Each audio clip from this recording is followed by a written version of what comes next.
I'm Peter Stanton, and I'm the publisher of the Worcester Business Journal, and it's our pleasure, along with our sponsors, to welcome you here this evening to this wonderful celebration of some terrific businesses and business people. Last year, the Worcester Business Journal celebrated its 25th anniversary, and when we look back, you know, we do a lot of events now, but when we look back and say at the one single event that we've been doing for 25 plus years, it's been our Business Leader of the Year Awards. And unlike 40 Under 40, this is a forum where slightly more seasoned leaders, that doesn't mean they're old, it just means they've got more experience, can be recognized, which is a very nice thing. So while the agenda for this evening has us celebrating each of the winners and their organizations, we're going to actually we're going to hear from them first in sort of a panel conversation up here in these rather posh chairs. You know, it's not one of those tables where everyone's sitting there with a glass of water. These are, you know, sort of like lounge chairs where we'll provide them slippers and, you know, a nice little bottle of scotch. Well, not quite the scotch, but I did notice there's like designer water down there. So, you know, it'll be a very shishi thing. And then we'll interrupt them, and after that conversation, we'll do the awards. But before that part of the program begins, however, we're first going to hear directly from our presenting sponsors, and those presenting sponsors are Health New England and Nichols College. However, just before I invite the first one of them up to speak, I want to put a little plug in. I'm looking for the slide. There it is. Our media partner this evening is WICN. And hey, let's give them a hand. They're 45 years old. And they're having, to celebrate that, they're having a big concert with a whole bunch of fancy names in Mechanics Hall on Thursday evening, April 2nd, I believe is the date up there. And we've got, there's going to be a glass bowl in the back of the room. We'll walk around with it during the reception. And if you're a jazz fan, throw a business card in, because we're going to draw 2 tickets to that big anniversary event. So thank you, WICN, for your media support. And this event is clearly about celebrating excellence in leadership, which makes it a great fit for presenting sponsor Nichols College, who puts a special focus on developing leadership skills in their students. So please welcome the president of Nichols College, Dr. Susan West Engelkemeyer. Susan.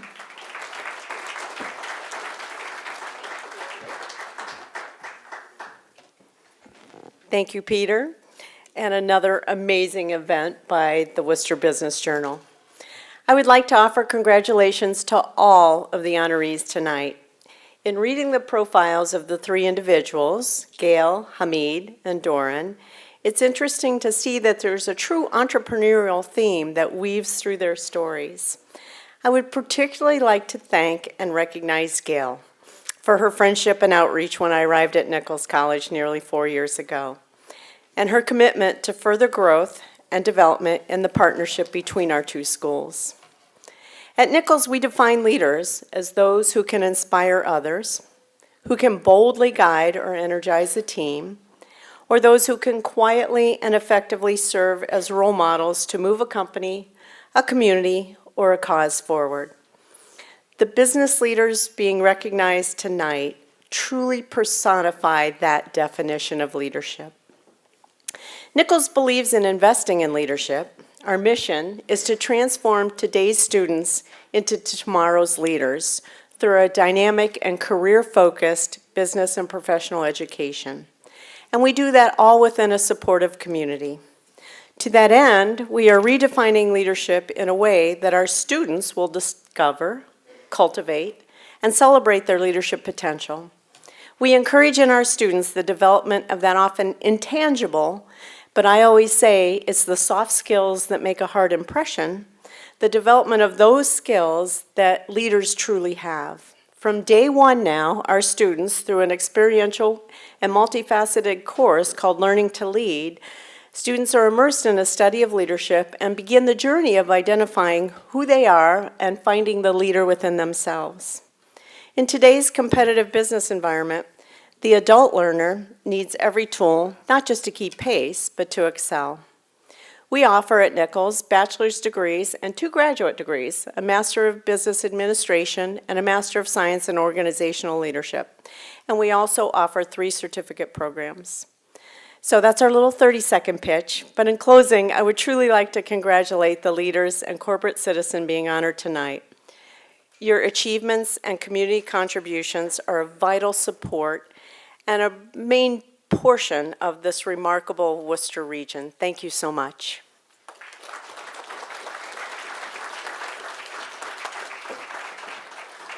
Thank you, Susan. We're also pleased to have as presenting sponsors Health New England, who is a relatively new player in central Massachusetts, but a long-established player in the western part of the state. So please welcome Frank Meaney, the Vice President of Operations for Health New England. Frank.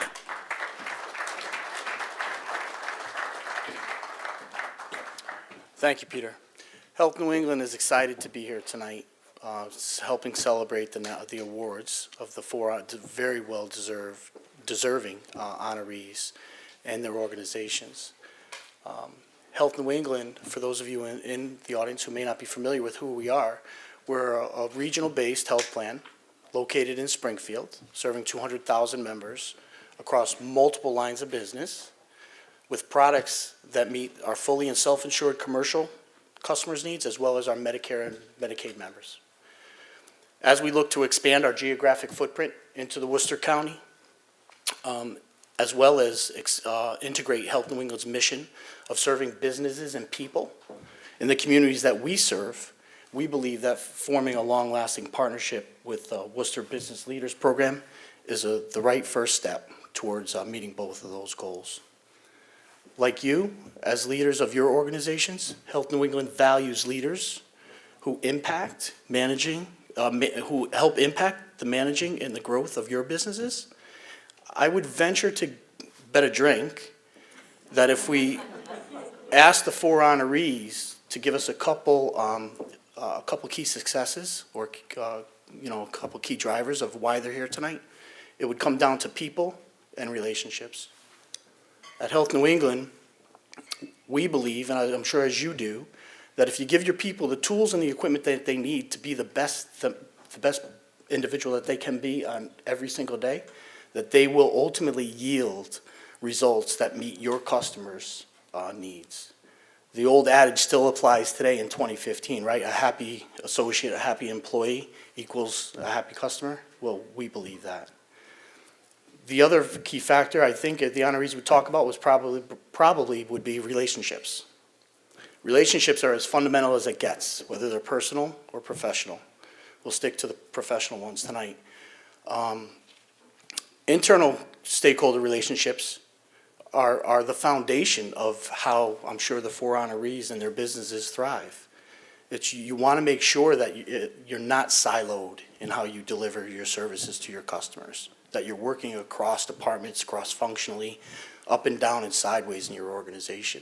Those organizations that do that are successful ones. Then when you talk about your external stakeholder relationships, it's that voice of the customer. It's not about what makes your life easy in serving that customer, but it's the voice of the customer that tells you what they need, when they need it, and how they would like it delivered. If you can meet those two, show me where you have internal and external relationships working, and I'm going to show you a successful business. I think Health New England does that well every day, and I'm sure the 4 honorees would, if you ask them, they're probably doing those things in their businesses as well. So on behalf of Health New England, I'd like to thank you for welcoming us into your community. We look forward to getting to know each and every one of you in the future, but tonight it's really about the 4 honorees, their journey to their recognition tonight as the 2015 Business Leaders of the Year. So congratulations to all of you. Thank you.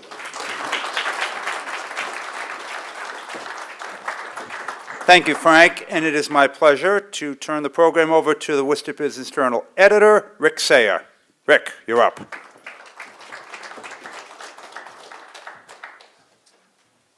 Thanks, Pete. Now we're going to start the panel discussion. I'm going to introduce this year's honorees, and if they could just come up one by one and start filling in the chairs from here down. First, I'd like to introduce Mr. Hamid Mohaghegh, the CEO of Family Pharmacy and Medserv International. Hamid.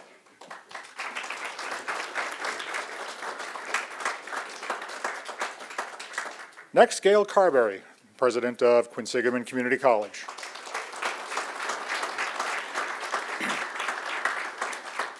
And then Peter Alden, the president of Bay State Savings Bank, our corporate citizen of the year. Finally, standing in for Doron Kempel, the CEO of SimpliVity, we have John Bachman, vice president of product management for SimpliVity.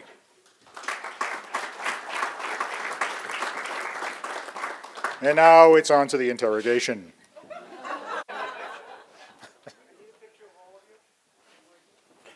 Me too? Oh, thanks. I feel at home.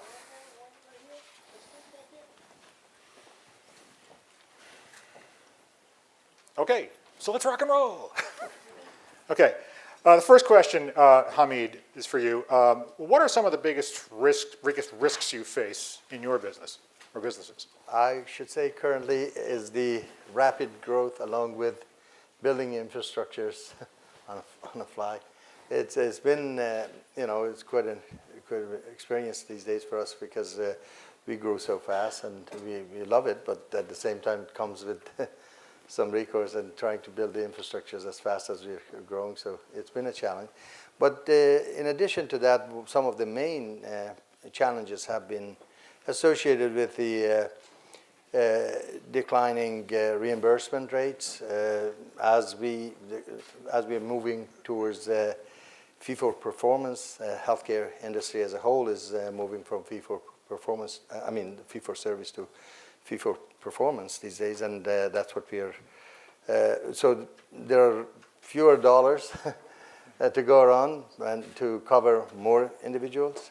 At the same time, there are some constraints in terms of the industry as a whole, where the generic market place has literally exploded in terms of price increases, several 100% at a time.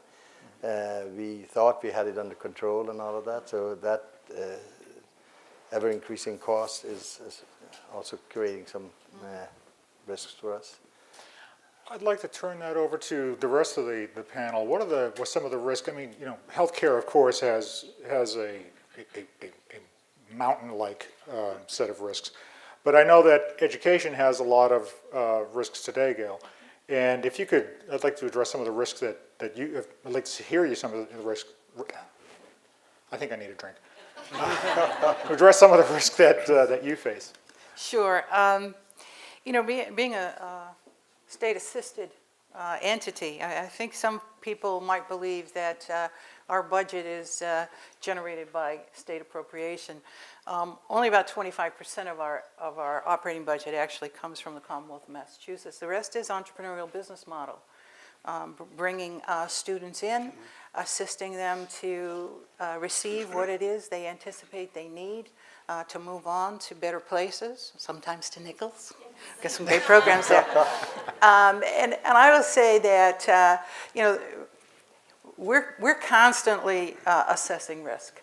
When we took the venture downtown, it was an entrepreneurial approach. We did a break-even analysis. We just determined the market.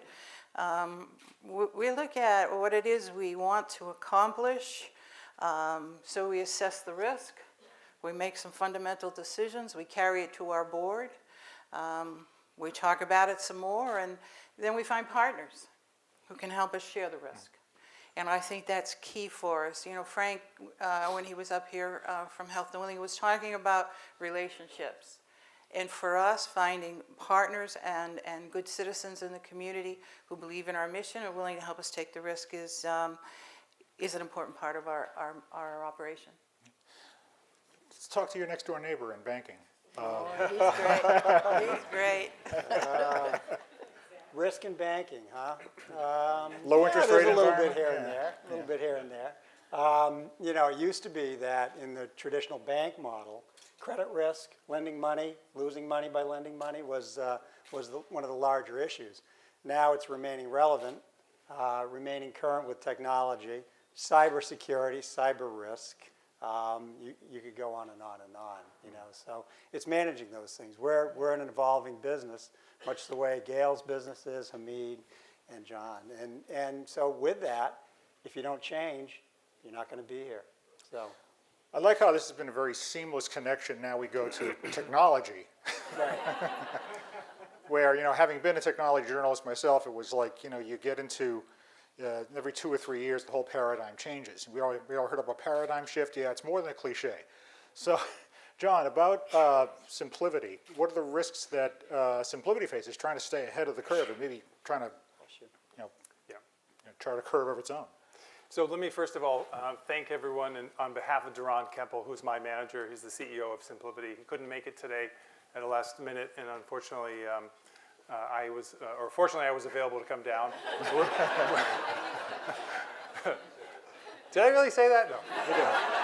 So I'm just 45 minutes down Route 9 towards 495 in our offices there. So in terms of SimpliVity, what we do in terms of managing risk, and Duran has a very interesting approach to running business, which is everybody's focused on what are the decisions we're making, what are the strategic intent, what are the objectives, and how do we make decisions, and decisions always have risk, right? So informed decision taking is really, managing that risk is always the key part of any decision, and we make a ton of them every day.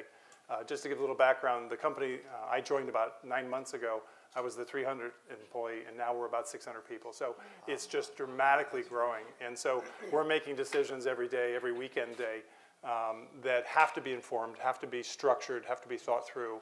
And I think in terms of what he's done in putting in place the personnel and really a methodology for how we execute fast is really the key thing that I would say Duran would tell you if he were here, but he can't be, so. Okay. Fast technology, yeah, I get it.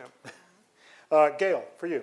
In last month's profile on you in the Business Leader of the Year issue, you talked about how the college operates in an entrepreneurial way.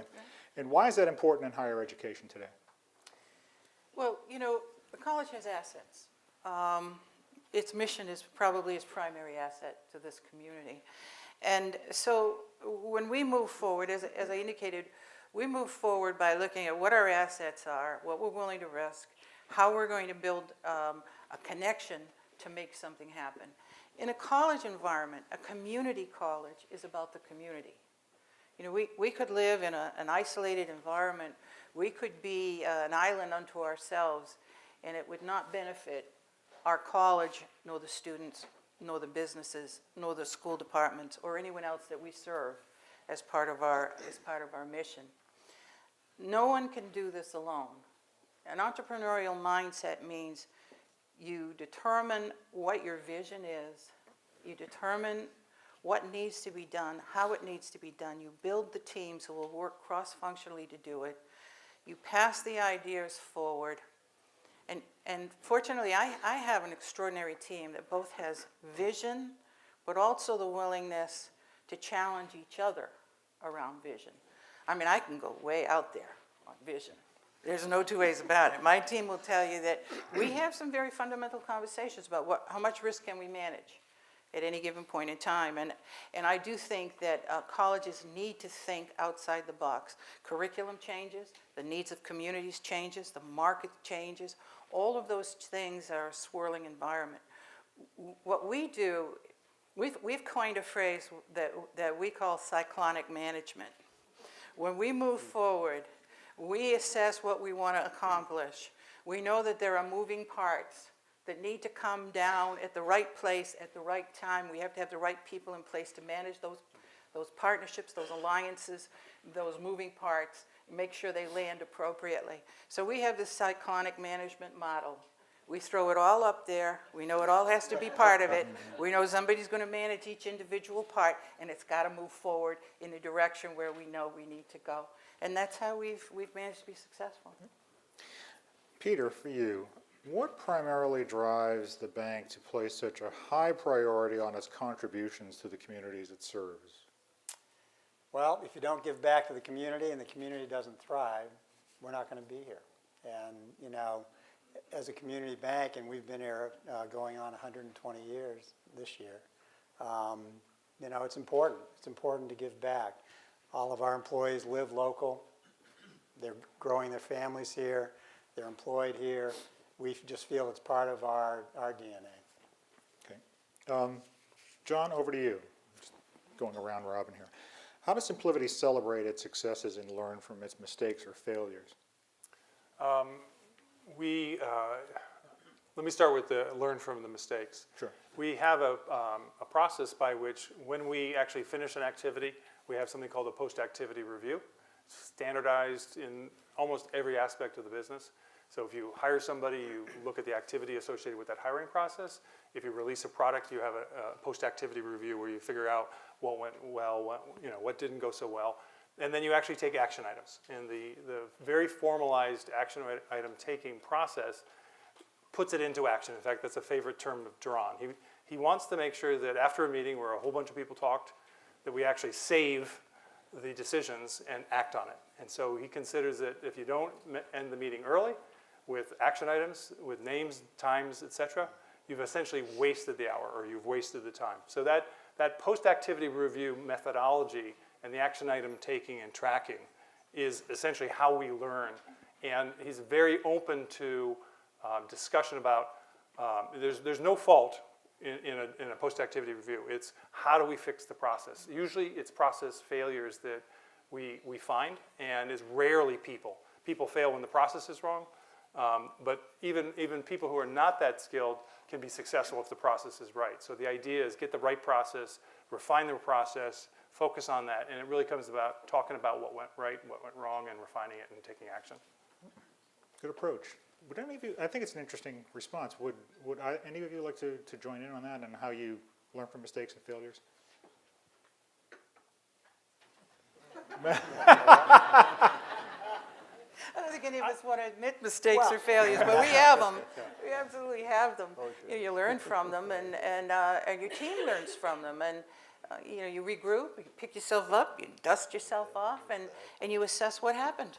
I think part of that's leveraging the people that you have, too. We all come from different experiences, so we all have different ideas, and if you harness those, you may have made a mistake, but then you say, so what's the right alternative afterwards? And you say, okay, now we've learned, we move on, and you don't do it again. Right. Okay, now I go with Hamid.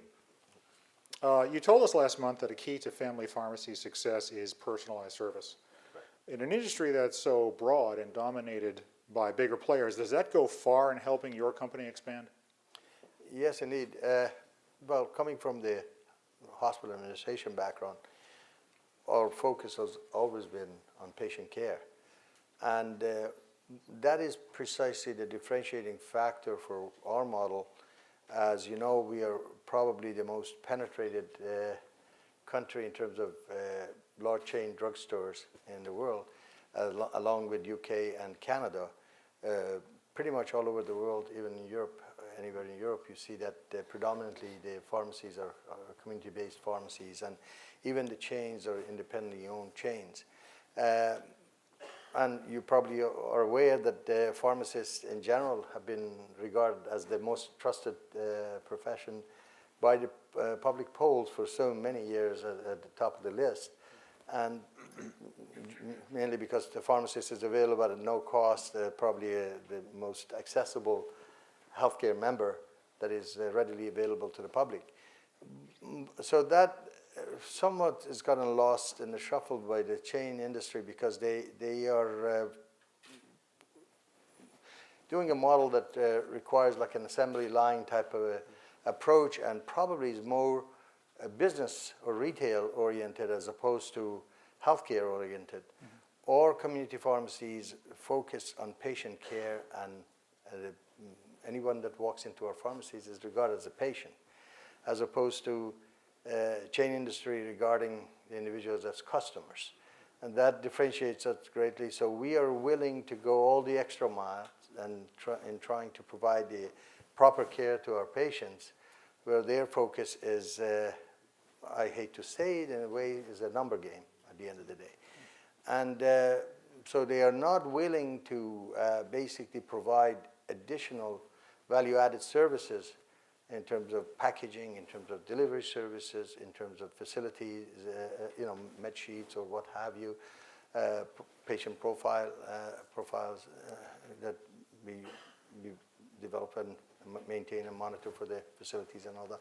So that differentiates us, so it allows us to create, to have a niche in the marketplace. And so we have been doing really well with that model and reaching out to our citizens and helping out with the true patient care as opposed to just, otherwise it's a level playing field in terms of price structures. The co-pays and drug pricing is the same. Whether you come to my pharmacist or you go to a chain drugstore, it's no different.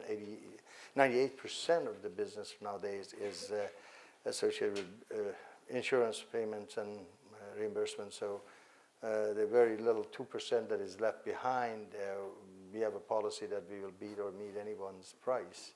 So really there is no price differentiation. So the service is what counts. We don't bury our colleagues with so many prescriptions in a given day that takes them away from having that direct patient care, and they have time to interact with the patients as opposed to. Beyond the pharmacy industry, do you think that in this age of technology and electronic commerce, do you think that we as a country have lost some of that personal touch? In some ways, I truly believe that because the industry as a whole is pushing in that direction, driven by obviously the stock market, and trying to do more and more with less and less. So numbers again dictate, and advancement of technology has had a profound impact in terms of creating that machinery or that the means for running that type of operation where you through advancement in terms of robotics, in terms of we also have all of those advancements. We are not missing any of that. We have to, in order to compete, you have to have all of the cutting edge technology in place. But in general, yes, I think that has caused the industry to shape up in a different way from a large chain drugstore point of view, that they are taking the focus away from a personalized healthcare and moving in a direction where it's more customer-based, retail-based, and number-based, as opposed to what our model is, where we want our colleagues to have more time with the patient and provide better patient care. Gail, you've been lauded for Quinsigamond's expansion into downtown Worcester as a way to boost the city's economic development efforts in that area. Do you see this as a model other cities and the colleges could emulate? Yeah, I absolutely do. Worcester is very blessed to have 35,000 students going to school here. And if we were one single university, if we were a university town, people would say, hey, that's the university town. And I think Worcester is an incredible place for colleges to operate. And I think downtown is the place to be. For us, the decision was made fundamentally to move the healthcare programs downtown for a lot of reasons. One, we needed the physical space. We were operating our programs in about 10,000 square feet of labs, and we offer to 600 students 17 different health specializations. So we were really cramped. Additionally, we really needed our facilities to reflect the state-of-the-art of the employment industry. The healthcare industry, which is the majority of our programming downtown, is rapidly changing, and the instruction of people in that regard was there. Third, the College of Pharmacy and Health Science, a prime partner with Quinsigamond Community College, who embraces our students all the way to the master's degree level and beyond, was a prime partner that we wanted to share assets with. Additionally, when we looked at St. Vincent's Hospital, another prime partner that works with us on the clinical affiliation side, that made sense. We also like the fact that downtown Worcester is what we like to say a skateboard ride down from Maine South. We offer not only the healthcare programming there, but we offer adult basic education, ESOL, and a range of non-credit, fast-track workforce training in that facility. And that was important to us because when an individual who lives in different neighborhoods in our community need to access the skilled health workforce services that Quinsigamond Community College provides. It's a lot easier if they can get off at Union Station and not have to grab a bus transfer. So that was important to us as well. We've been saying to our post-secondary partners in the community, our college partners, Nichols is coming down with us. They're coming down. We can hardly wait. Elms College has joined us downtown. Worcester State University is having conversations. We're in conversations with just about every four-year college in the area because they know the quality of what Quinsigamond brings. I love the concept of having WPI anchoring one end of Main Street, Clark University anchoring the other, College of Pharmacy and Health Sciences, and a whole bevy of other schools in downtown Worcester. I deliberately did not put a cafeteria per se in that building because I felt as if the feet on the street in Worcester was a critical piece of what we wanted to accomplish with our partner WBDC. And WBDC has been with us every step of the way as we have put that facility together and been a prime partner in everything that we do. And I think Springfield can emulate it. I think Lowell's got, they've got the university there. They've got a really fine community college there. They're doing some good work there.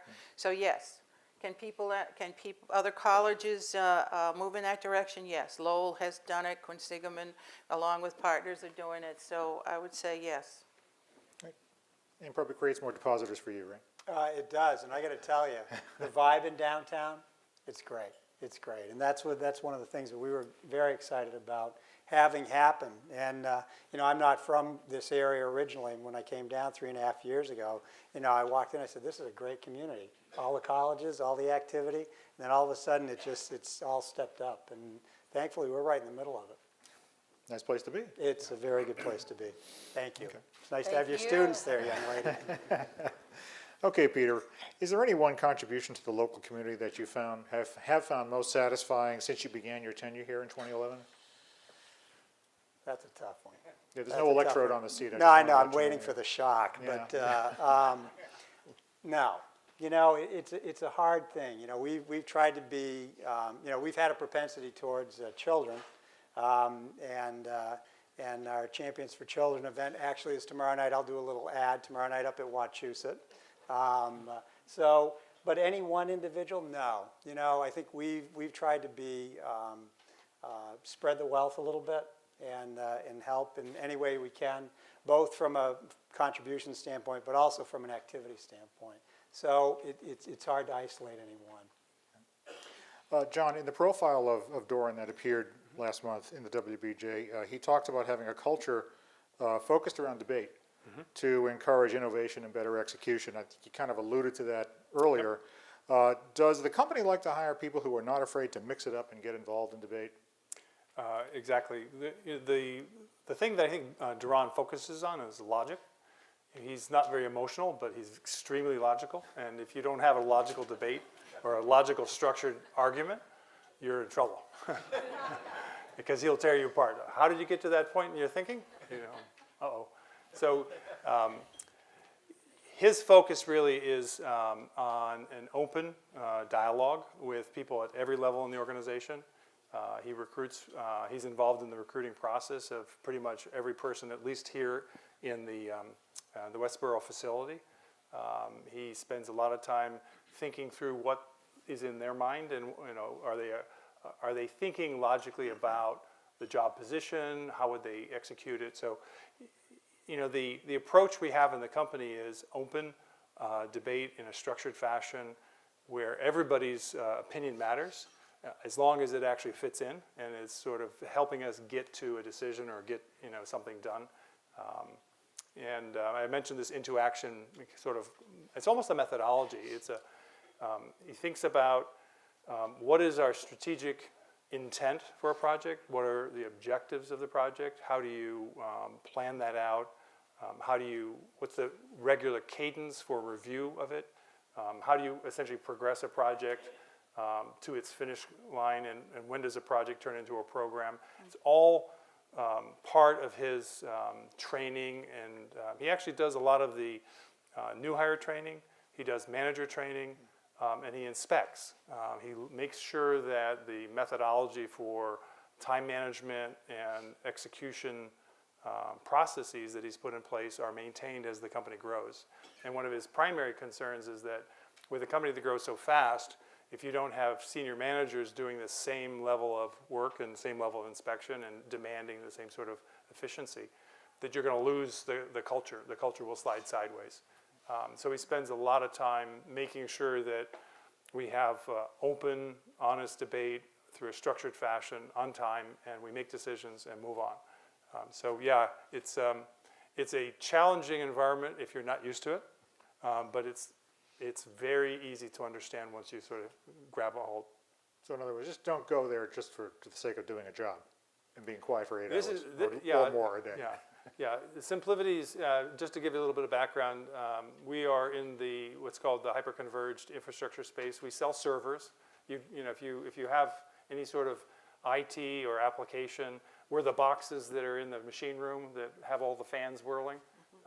And the basic idea is to make it simple. So we try to take the complexity of the traditional IT stack and put it onto a single box and allow you to scale your IT infrastructure one box at a time. It's the same box. You just keep buying more of it if you have that much need. And one of the interesting statistics about our customer base is that 65% of our customers run all of their workloads on our boxes. So once they've chosen us, they get rid of the rest. They get rid of their old ways of doing business, old backup solutions, old storage arrays, things like that. So it's an interesting sea change in the way IT infrastructure is done. It's no longer servers and storage and backup and things like that. It's just a single box that does it all. And you just buy more of it if you need more capacity. That concept actually came from Duran's experience working at EMC some years ago, as well as in the company that he founded called Diligent, where he saw if he could solve this data storage and retrieval problem better, that he could change the entire industry. And that's essentially where the name comes from, SimpliVity. It's about simplifying IT. And basically, we take the cost out. We essentially take the operational cost out, and we actually give you a simpler unit of purchasing. You just buy one thing, and it does everything for you. So it's scalability is one block at a time, and the blocks are small, so you can buy 1, 2, 3, or 4, depending on what you need. So a little bit of an advertisement there, but I think it goes to show that the innovation and the dynamics of the company come from really thinking that Duran has done over the course of the last 7 or 8 years, and how he founded SimpliVity to focus on this simplification of IT message. And so everything we do in our mission goes back to simplifying IT. And we don't make a product choice that actually takes us the wrong way. You know, our goal is to have one management console and one SKU. If you have 2 management consoles and 4 SKUs, you're heading in the wrong direction. You know, you're not reinforcing the mission of the company, which is taking complexity out. So, long way around answering your question. I apologize. Oh, it's all right. I have a follow-up question, too. Okay. What kind of energy costs are your clients saving? Oh, good question. I haven't done the analysis myself, but in general, when we show pictures of the old way of doing IT, where you have separate servers and storage and all sorts of different appliances, there's usually about 7 or 8 pieces of equipment. When you look at the new way, there's usually one server that has a secondary for high availability. If your first server dies, you need a second one. And then you have a third one in a different site. So it's about a 3-to-1 compression in terms of what you had, in terms of spinning disks and spinning fans, which is the primary energy consumption, to what you have now. So we talk about a 3 times total cost of reduction in the ownership cost of your IT infrastructure. And that, whether that's electricity or the building space or people, it's a mix. And depending, it's usually largely operational expense, electricity and things like that, and people, and then a little bit of savings on the capital as well. Thanks. Hamid, your story as an immigrant, you're coming to this country when you were 18 years old from Iran. It's an inspiration for anybody who wants to follow a dream. And you worked hard to get to today. What 1 or 2 things would you tell someone who wants to travel that same path? First and foremost, I don't think there is a substitute for the word perseverance. And secondly, I think I have a different perspective, perhaps, on this, because I do come from a different country, but I also can tell you as a professional here what has worked for me. I think in so many ways we're so ever blessed, and a lot of times complacency sets in because a lot of our younger folks don't know how it is elsewhere in the world. So I always wanted to be an American when I was a young kid. So when I was a youngster, I came to our beautiful country, and for the past 42 years, it's been nothing but amazing joy. And there's no place on earth. I've traveled a lot, and there's no place on earth like our beautiful country, and which provides you with all the opportunities to live your dreams. And for me, I look at it as when the doors are not shut on you like so many other places, you can, if you're willing to go there and work hard and be noble and be resolute in what you want to accomplish, put your mind into it and really move forward. I think this amazing land we have, it really rewards you for it's almost like the karma that they talk about. The harder you work, the better you mean, and the more you do. And I used to actually deliver to our elderly when I first started my first pharmacy. And I tell you, there was no joy better than that, to go to an apartment and see a older lady that was all alone by himself or herself, and just have a conversation with them, take care of their meds and all of that. And it was just fabulous. And those were the people that resonated with me the most, because when I came to Worcester, which is my beloved city, I love Worcester. I'm a Worcester boy in heart and soul, as it says in the article. And I ended up working in many of the mills and factories around, and I never forget the hard work that some of our people went through, and the dedication, the honesty, the integrity, and work ethics to make this country so great, every day producing all the goods and things that we exported all over all the world. So much of that resonated with me, and sort of helped me to formulate my thoughts and my character. And recognizing that, I came up with a vision that I wanted to do more. And the doors were open, why not? And pushed hard and educated myself well, and did everything sort of on my own. And I'm hoping that with that I'm giving back by touching other people's lives in a positive way, and bringing back to our society and adding value to our beautiful country. So to sum it all up, I think adaptability to change, investing in yourself, in your career, and wanting to constantly evolve and reinventing yourself in a country that those are the pillars of growth in our beautiful country, that constantly changing and moving ahead. And those have worked for me, and hard work and perseverance is right there with all of that. That's a good answer. Thank you. Gail, what traits do you look for in promoting employees to leadership positions? Sure. I look for people who come in with solutions rather than problems.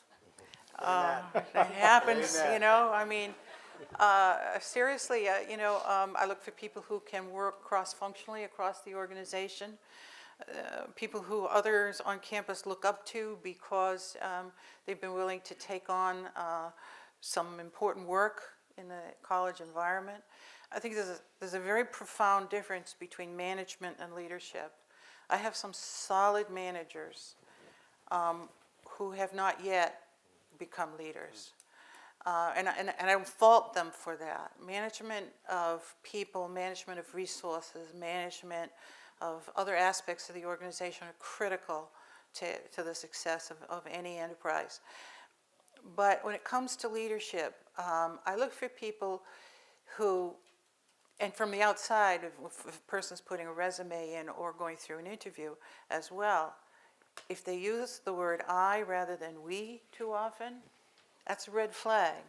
I look for people who see the organizations that they've worked in as dynamic, as growth organizations that they are a part of.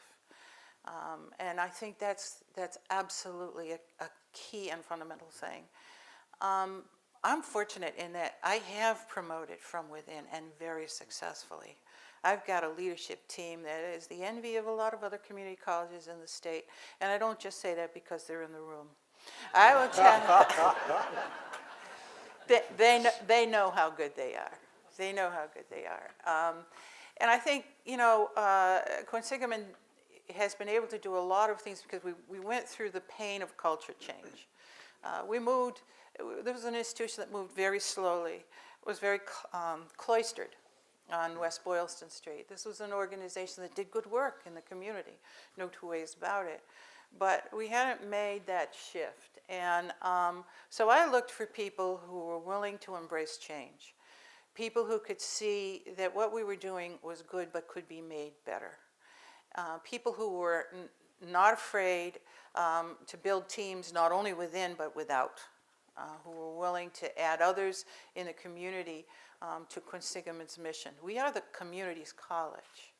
And if we do not work within the community, with people in the community who are willing to step up and make a difference, then we have shortchanged the community, we've shortchanged ourselves.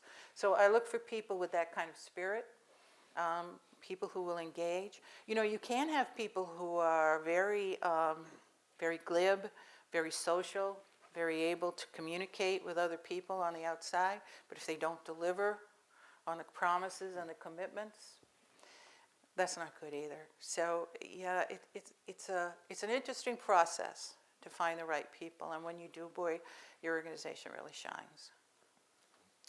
Peter, what influence would you like Bay State to have on communities throughout the region? What's your vision or the bank's vision for the impact the organization can have on the community going forward? As we've done what we've done, and have done so for a long time in the community, being involved and reaching out to do some good along the way, I think all you can be is an example and provide that to other people. And they see what you do and they see you out and about in the community, and they say, gee, that's making a difference, even if it's incremental. And in doing that, maybe you engage somebody to think about volunteering or, contributing to a worthy cause. And just, be an example and do that on a not a glamorous level, but on a day in, day out basis. It's important. Thank you. John, your company has undergone tremendous growth recently, like hockey stick-like growth. You're looking at a graph. Since that requires more communication with more people, how does SimpliVity best accomplish that? How do you make sure everyone, no matter the size of the organization, gets on and stays on the same page?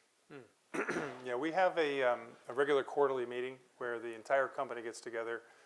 Sometimes it's in person, sometimes it's using sort of cyber meeting techniques. But in general, it's a quarterly meeting where the executives, led by Duran, give roughly a 2.5 hour presentation on the state of the business. We talk about what are the key organizational changes by function. So product management gets up there and talks about our growing organization and what improvements we're making in our process. The sales guys do the same. So it's through either in-person or virtual meetings on a quarterly basis. And then we also have an annual kickoff. We have one coming up in early April where there'll be 550, 560 people plus 40 new people all in one place down at Foxwoods. So the intention is to make sure that we know one another and we see the size of the company and it's growing and we are on the same page in terms of the message to the market, message to customers, and messages internally. So it takes effort. It takes a lot of coordination. There's a lot of investment in the messaging itself. How do we express ourselves in terms of what products we're building, who we're selling it to, What are the activities that we need to take as a group? What are the learnings that we need to take on and master? There's testing to make sure that we're all getting to certain levels of competency. It all fits together, but it takes a lot of effort. We spend a good amount of time thinking about it. And email, of course, is all through the night. So email is the common man's way of getting it, but when you want the structured top-down, staying on the same page, it's really an organized effort. Another question for you. We've seen the information technology industry change and morph constantly into phases. What does it take to launch, grow, and sustain a technology business today? A lot of venture capital, I think is a simple answer. It takes a lot of investment. I started in the software business about 35 years ago, and it was venture capital based then, but the numbers were small. You get $2 million in a round. Now the rounds are 10 or 20 or 30 times that. So you have to have a good idea. You have to be changing the game in some fashion by a factor of 10. You have to have money, and then you have to have perseverance. I joined, as I mentioned, about 9 months ago. The company's 5 years old. They were in stealth for 3 years, which meant, if you went to their website, it would say, under construction. They didn't advertise. They didn't try to take anything to market. They focused on exactly what the core innovation would be. They had, new cards, new servers, all working. And when they launched, they had a full solution. So back to the basics. It takes money. It takes innovation. It takes perseverance. And, Duran, I think it's too bad he couldn't be here. He is the hardest working person I've ever seen. And, this is a passionate exercise for him, and he recruits people who are passionate as well. So persistence, I guess. All right, thank you. With that, I'm going to ask the panelists to please return to their seats, and we clap for everybody. Thanks very much. What a fantastic conversation. Thank you so much. We're going to move into the awards part of the event right now, and after we give all the awards out, there'll be a special presentation, just a brief one from Senator Michael Moore. Once everybody sort of has received their awards, I just want to say two things. Hamid, you talk about your commitment to Worcester and how magical it is to be here. And it just made me think this. You're clicking your heels for 42 years saying there's no place like home. There's no place like home. And John, I know you're not in sales at SimpliVity, but that was a fabulous presentation of what the company does. 1/3 the cost, 1/3 the energy. I think you should have a table out here on the product, and also maybe consider downtown Worcester or the city. There's a ton of college students. This might be a good place for a campus to tap all the talent that's right in this market. So an idea. We'll give that directly to Duran. So anyways, we're going to head right into the awards, and first is Rick with the first presentation.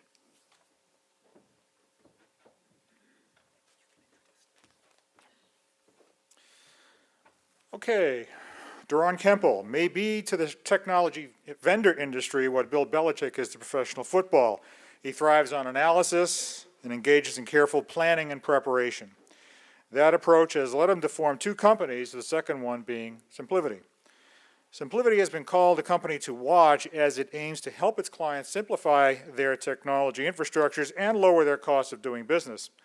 The company has been recognized as an industry leader, notably by IDC of Framingham, and it plans to double its workforce to about 800 this year. Now let's hear more from Duran in this video.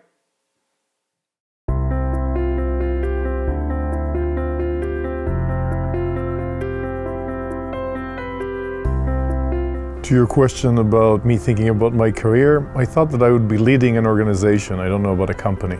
I think it was interesting to me. I like people, challenges that teams take care of together. So it seemed natural to me. I don't know if there's one skill that is sufficient in order for leadership to be successful, but she or he need to care about fairness. They need to be focused on what it is that they're trying to accomplish. They need to be very good communicators. They need to rally the team around that particular idea. There is a likelihood that there's going to be some adversity during the course of the mission, which means that some fortitude is required, and probably grace under pressure. I'm assuming that we are receiving this award because SimpliVity is doing so well. So thank you for recognizing us, and thank you for the team for all the hard work. The company is doing very well.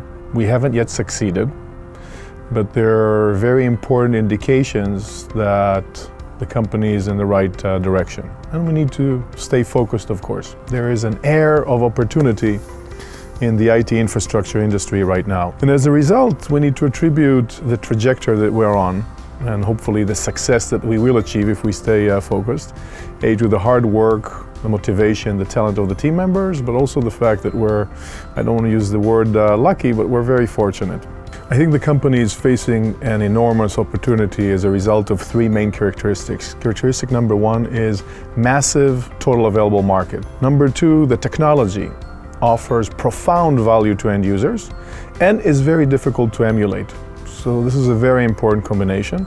And thirdly, rapid growth. And as a result, there are no excuses. So we just need to continue working hard, remaining focused, and I think the company will grow.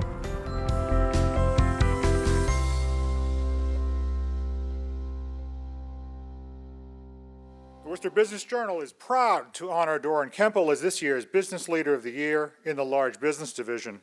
Now, unfortunately, he could not be with us today, but accepting for him is John Bachman, Vice President of Product Management.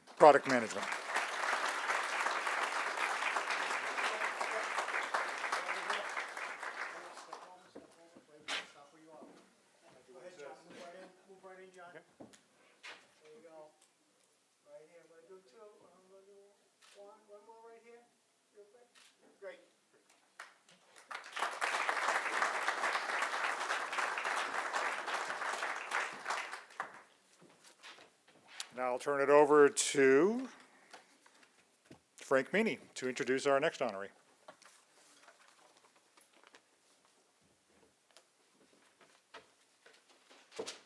All right. Hamid, you and I had a deal outside, right? Okay. We're friends now? Okay. So you forgive me, right? If I don't, okay. So Hamid, I have the privilege and honor of introducing you to Hamid Mohaghegh. Close enough?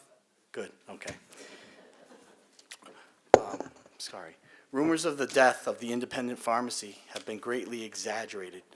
Not only has the small local chain of family pharmacy stores survived since opening its first location 15 years ago, it has thrived. In 2014 alone, the Worcester-based business expanded its franchise from 6 to 12 stores in Massachusetts that now span west to Amherst and east to as far as Milford.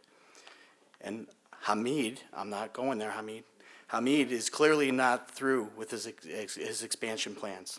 After arriving in the U.S. from Iran in 1974, Hamid worked his way through college, eventually graduating from the Mass College of Pharmacy and Health Sciences. However, he had to attend the Boston campus as Charlie Monahan had not yet taken reins at the school, and Worcester was not even a pipe dream in their expansion plans.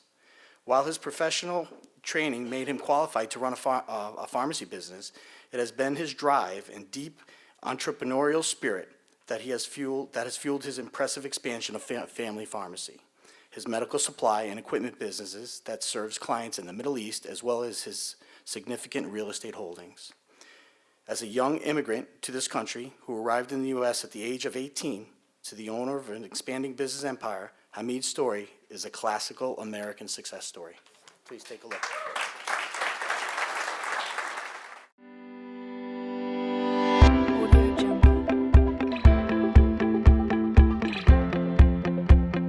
Well, I think Hamid personifies entrepreneurialism in lots of different forms, but he's also, I think, a great Worcester story, a great person who's committed to providing opportunity for people in terms of good jobs and an important service. I think Hamid deserves to win this award for several reasons, but the most important reason to me is that he's been so successful in everything that he's done over a long period of time.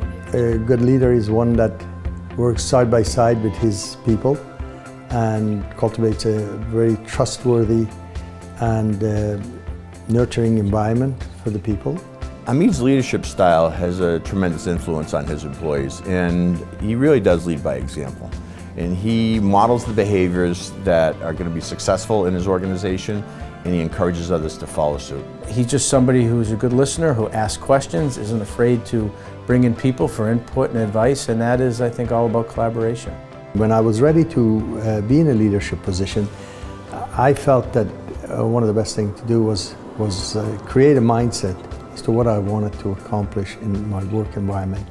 I probably would call it sunny days at work every day, and where people are happier, and they can, when they're happy, in my opinion, they generate the best results. Hamid has really grown family pharmacy in Medserv International from scratch. He started with one small pharmacy.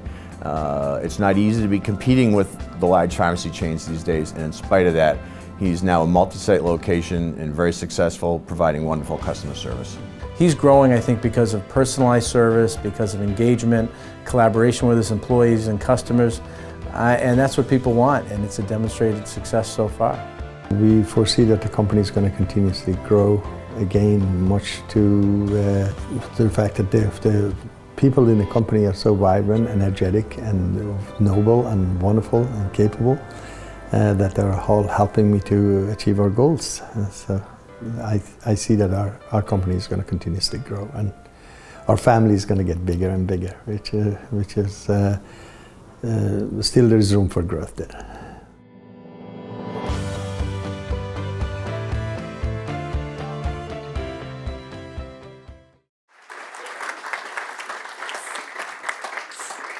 For his role in founding the family pharmacy business, its focus on highly personalized customer service, and its rapid expansion throughout the region, please recognize the Business Leader of the Year in the Small Group Entrepreneur category, Hamid Mohaghegh.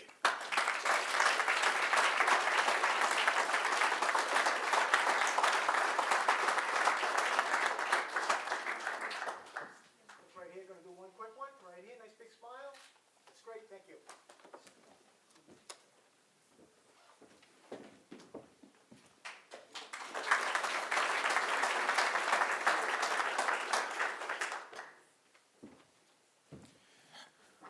Okay, next up is Gail Carberry. Community colleges are now getting their just due when it comes to how critical a role they play in higher education. In the 9 years since she took over as president of Quinsigamond Community College, Gail Carberry has helped broaden the school's mission while expanding its presence in central Massachusetts, from its campus on West Boylston Street in Worcester to Southbridge, to Marlborough, and to downtown Worcester, where the school is playing a notable role in the area's transformation. She's an educator with a business bent, having obtained a certificate in small business management, as well as a doctorate in education from UMass Amherst, where she is specialized in the business disciplines of organizational development, strategic planning, and staff development. Let's hear more about Gail Carberry in this video clip.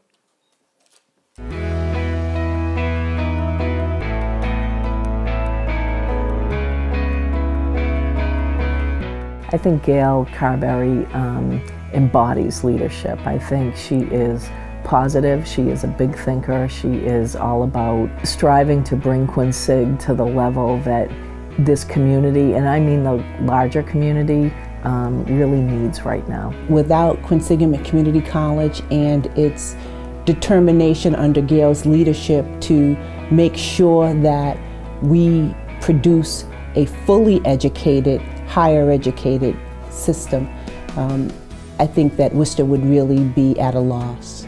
For me, I've come to the realization that there's no leadership without followership. And so it's important for me to enable my team to press forward with me, not necessarily behind me. She wants to know what you think, and she wants your input, and however, she is not afraid to say, that's a great thought, but here's where we're going. Gail is very empowering to the people who work with her and who work around her. Gail provides tremendous background information and insight, and assures that everyone has the tools that we need to accomplish the goals that she has masterfully put before us. I think that when you have the opportunity to work with somebody like Gail, you want to get on board too, and you want this place to succeed because you believe in her vision, and her vision is really truly one of greatness. Gail has developed a very clear roadmap for what's necessary, what is important, and how to get there. And so I think that the institution is well poised for continued growth as a result of Gail's leadership. Clearly, you know, Quinsigamond Community College is on the rise, and I think Quinsigamond has the opportunity to lead. For myself, you know, I continue to work even though I could possibly retire, but I love the work. It fulfills me spiritually, and I intend to stay for a while.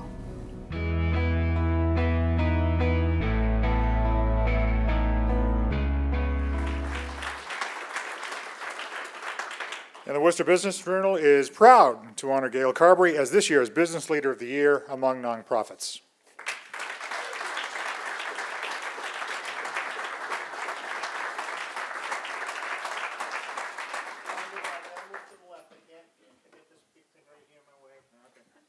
Okay, here we go. Right here, nice big smile, Gail. There you go. Thank you.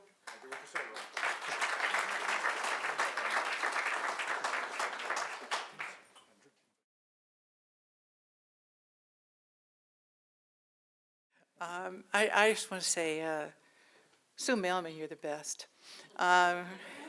Seriously, I mean, from somebody who's a leader like Sue Mailman to hear that kind of praise, and also from my board chair, Stacy Luster, I'm very humbled. I will say that I'm deeply moved to have received this award. A shout out to my husband, who's always been right with me every step of the way for 45 years. So thanks, honey. Thank you so much. I am so honored to be in the presence of the other recipients. Thank you.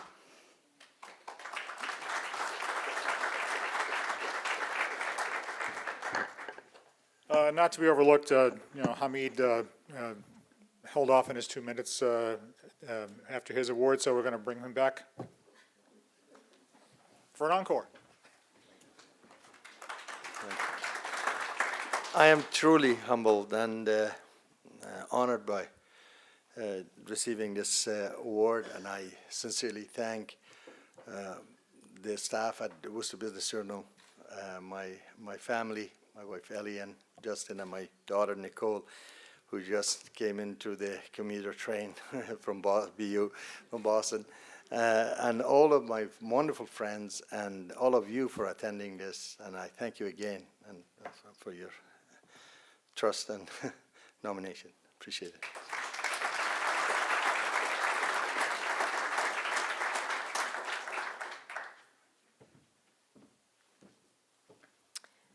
Bay State Savings Bank. I have a quote here that says, "Community banking is community banking." Maybe you could define that later, Peter, when you come up for your remarks. But Peter Alden, the CEO of the 120-year-old Worcester-based Bay State Savings Bank. 120 years, amazing. Giving back to the community has always been a hallmark of Worcester-based Bay State Savings Bank, where that value is a deeply ingrained part of its culture. The bank considers it a priority and its social responsibility to reinvest in the communities and customers that invest in their institution. And many organizations and individuals in Greater Worcester are the better for it. The bank spreads its charity among several organizations, but it leans toward causes that help children. In 2004, Bay State created its Champions for Children program to support organizations that provide services to children. The program is supported entirely through fundraising and is separate from its charitable foundation. Since its inception, the program has raised more than $110,000 for local organizations and charities. So kudos to you for that one. Bay State Savings Bank employees spend a significant amount of their time engaged with a variety of nonprofit organizations through fundraising events, volunteer projects, educational outreach, and board leadership. An estimated 2,500 volunteer hours are donated annually, and an average of $250,000 annually is returned to the local community through grants, contributions, sponsorships, and scholarships. That's a really hefty annual figure for any bank, but especially impressive given the size of Bay State Savings Bank, which has total deposits of just under $250 million. In 1989, Bay State Savings Bank opened a fully operational branch in the Auburn High School, where students can receive teller training and financial literacy instructions, critical for students these days, as well as practical banking experience. And according to CEO Peter Alden, we've gotten some great employees out of it too. Let's watch this brief video to hear more about their story.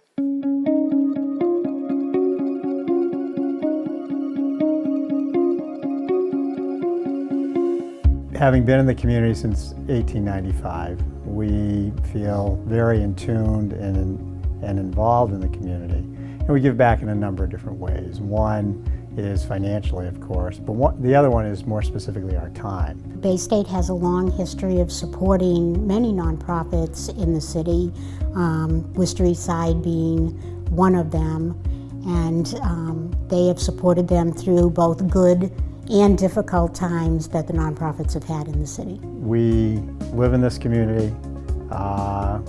Many of our employees have brought up children in this community as well. And so it's important to give back to where you work and where you live and where you put your head down at night. 2013 and 2014 were difficult years for many of the CDCs and many nonprofits in the city. This caused a lot of funders to question the viability of many of the organizations, and Bay State never did that. We have had an affinity over the last number of years with causes that are related to children, underprivileged children, and those focuses. Many of the programs that nonprofits run are not necessarily money makers, and they need to be supported most likely by private foundations.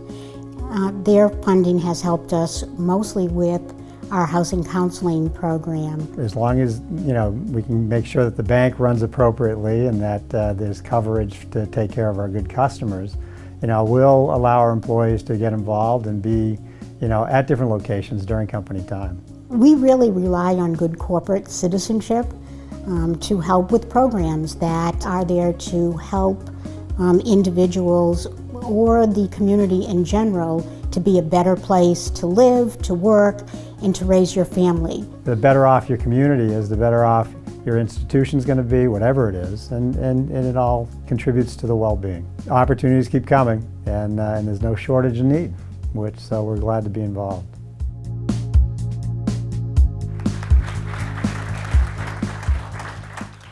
For their solid reputation throughout the community as an organization that goes above and beyond with its support and the level of engagement in the community, please join me in recognizing the 2015 Corporate Citizen of the Year, Bay State Savings Bank. Accepting the award is CEO Peter Alden.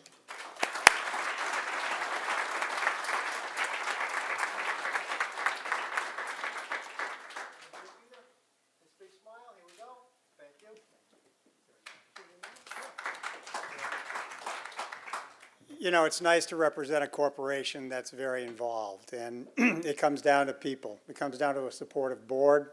It comes down to folks that you have work with you every day that want to make a difference and are willing to spend time and effort and money to give back to the community. So on behalf of the directors, our officers, and all of our employees, I accept this on behalf of the bank. Thanks.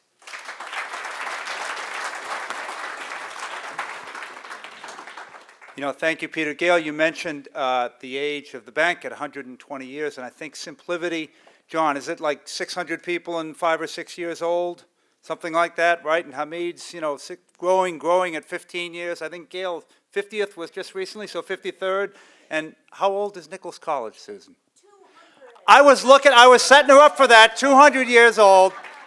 That's impressive. So you recognize an institution that can last and last. I think a lot of the questions were sort of about how do you keep it going, you know? So amazing, a terrific group. I just want to give a little bit of love to our videographer, Matt Volpini. Matt, where are you in the room? There he is, the man with the Red Sox beard in the back row there. He did a terrific job, and I just want to say, Matt, not only is a New England Worcester Business Journal employee, but he's doing video production also for clients and other commercial businesses in the area. So if he can help you in any way, that would be great, and we appreciate all the work he does for us and for our editorial team and events team. So thank you, Matt. I also want to say we're going to have a bowl going around for the WICN winner of those 2 tickets. So throw your business card in another 20 minutes. I'll get up here and announce that winner. And I want to invite up Senator Michael Moore right now, because if each of the winners could come up for just a minute, Senator Moore has a special presentation. Thank you.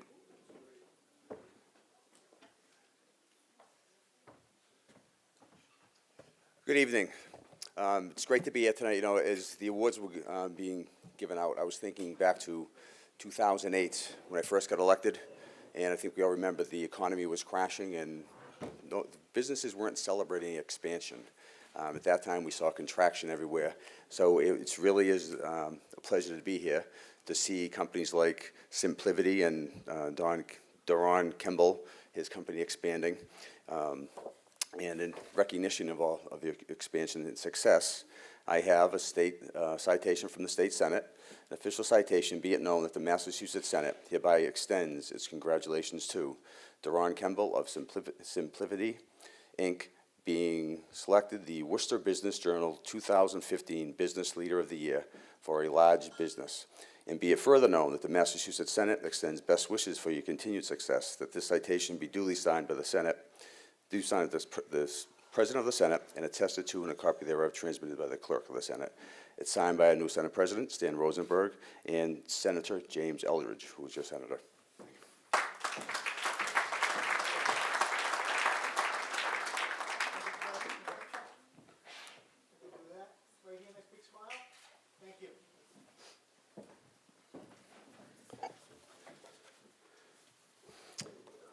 And the next citation, going to Hamid. I'm going to stay there with that.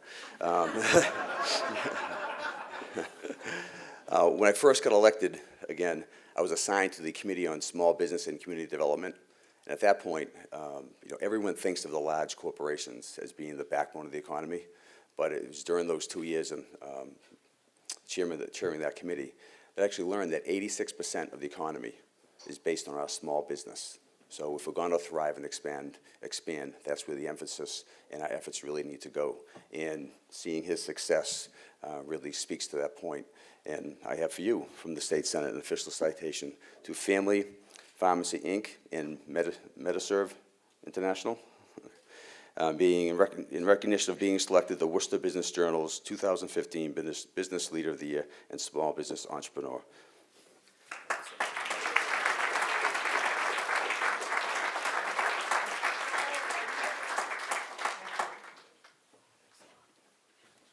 And that was also signed by Senator Chandler. Thank you.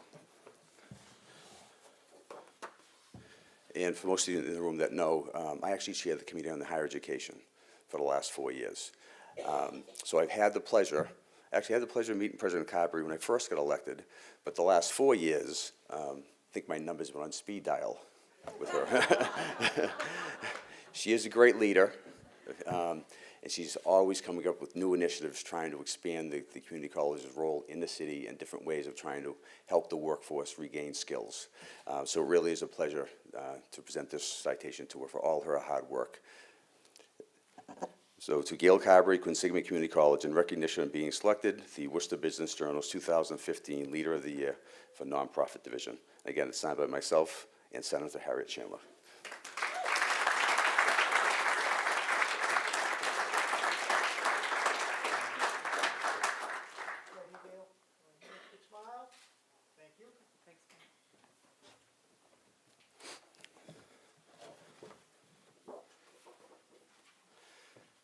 And the last one, I think we've all seen how over the last few years, or just recently in the newspapers, the Budget revenues are up for the year, but the state has a $1.5 billion deficit.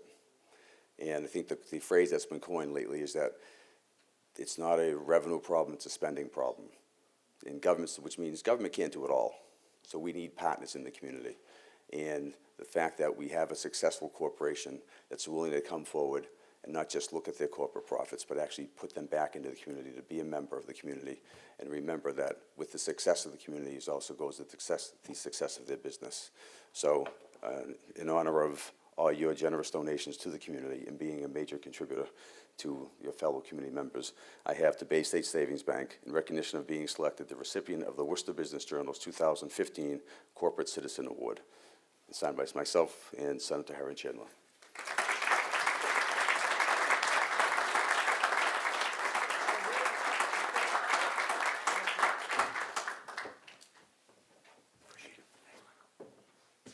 Senator Moore, thank you so much. So with that, I want to thank our presenting sponsors, Nichols College and Health New England, our media sponsor, WICN, and special thanks to Curry Printing, Elevation Exhibit, Mark Serra Productions, who's here, Revelation Productions, who makes this wonderful staging happen, Ron Boulay Photography, the wonderful Ron Boulay right here, the Urban Kitchen, where we're hosted. And that's it. Please feel free to network, and congratulations again to all these fabulous winners. Thank you so much.